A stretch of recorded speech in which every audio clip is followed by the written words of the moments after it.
Dans l'actualité toujours, clôture ce mardi 15 décembre 2020 du séminaire des formations du cadre musulman de Kinshasa. Ce séminaire a débuté le dimanche 13 décembre 2020. Franco Sanga et Guilhem Mayamba.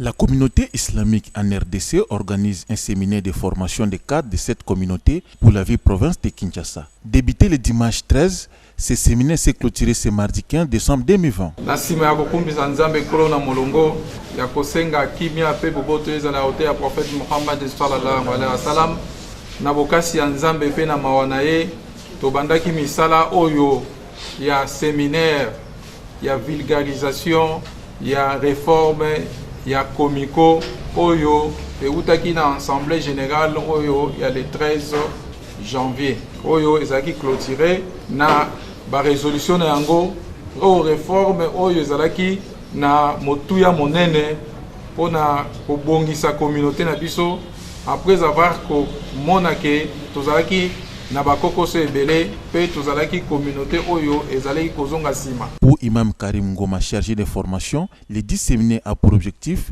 la mise à niveau des cadres islamiques. L'objectif du séminaire que nous organisons, c'est pour la mise à niveau des cadres de notre communauté.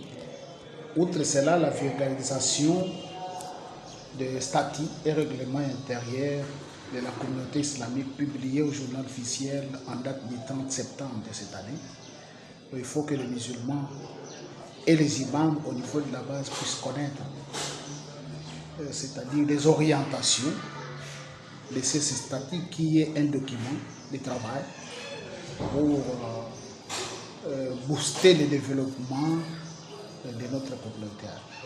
Du côté du représentant légal de la communauté islamique au Congo, Cheikh Youssouf Djibondo, la vulgarisation des statuts et règlements intérieurs de la Comico, la tenue d'une bonne administration dans toutes les structures décisionnelles et les caractéristiques du comportement d'un dirigeant étaient importants. On a constaté qu'il y a quelques failles, par exemple au niveau des appellations dans nos structures de base, communales, mosquées. Les gens interprètent toujours les anciennes appellations ou comprennent toujours de la manière qu'ils avaient l'habitude. Sur ce, nous avons jugé bon de passer maintenant à la vulgarisation de cette réforme que nous avons prônée au niveau de l'Assemblée générale.